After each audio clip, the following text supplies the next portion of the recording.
France and England will face off in the quarterfinals in what's shaping up to be the most exciting game of the World Cup so far. So let's get straight into the tactics board and see how England can actually beat France in that game. So obviously France are coming into this as defending champions.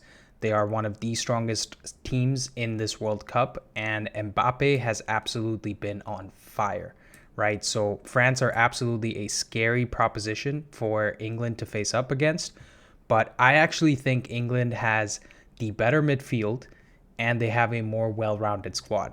If you missed my tactical analysis of the France-Poland game, please go check that out because I talk about the deficiencies in the French team. But basically, I think France is a bit of like Moments FC, right?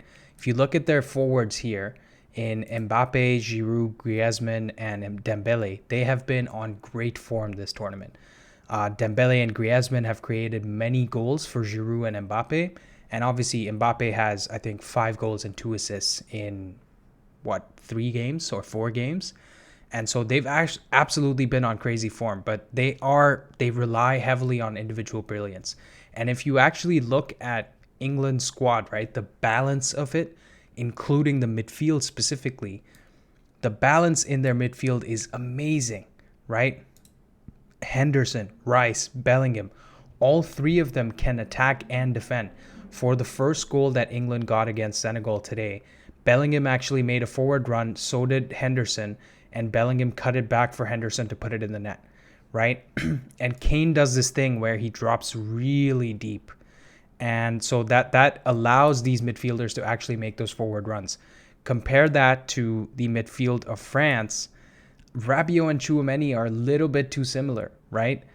Because Griezmann is kind of playing in a cam role and he's forward all the time, these two guys can't really get forward, and I don't even think they have the skill to sort of, make line-breaking runs, get into the box, and make a lot of impact, right? It's not really Kante and Pogba in the midfield. So for England to beat France in this quarterfinal game, I think Gareth Southgate has to make one big change, and that is playing Marcus Rashford instead of Saka on the right wing, right? And the big reason for this is Jules Koundé, right? And some of you might be wondering, what the hell is he talking about? Koundé actually can't get forward and back, right? Because he's not really a right back. He doesn't have that attacking threat, so he's used as more of a defensive right back.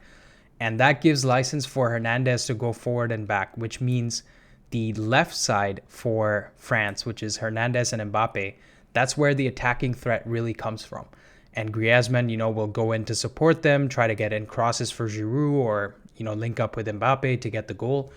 If Southgate plays Rashford on the right-hand side, what that automatically does is Hernandez can't really get forward as much because England's midfielders, England's defenders have the quality on the ball to pick out Rashford in behind, right? With Saka and Foden, you don't really have that explosive pace in behind. And Rashford gives you something different in the team. So if they play Rashford and they can get him in behind, or at least have that threat consistently, right? He's making those runs all game, whether he gets the ball or not. Hernandez all of a sudden has to defend a lot more, and the pressure is on France to create from the right side. I think this will be incredibly difficult for them to do, and it will take out a lot of the attacking threat that France poses, right? And like I said, France does rely a lot on individual brilliance, whereas the balance of the English squad is a lot better. Harry Kane is, I would say, better at link-up play than Giroud is. Their midfield is better than the makeup of the French midfield. And I think with Rashford and Foden, they'll have that something different, maybe some running in behind, some counter-attacking play to win the game. And I honestly think moving from here on forward, quarterfinals, semifinal, and finals, the team that can actually play better without the ball can win every game, right? Because that counter-attacking threat is quite insane, and it's very easy to make a mistake when you're defending against a counterattack.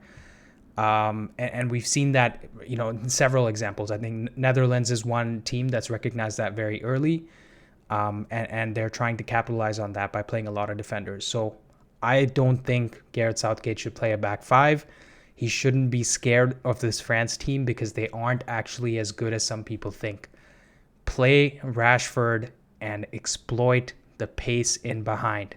Force Hernandez to stay deep, and England will win the game. What do you guys think? Get in the comments, like and subscribe, and I'll see you guys in the next one.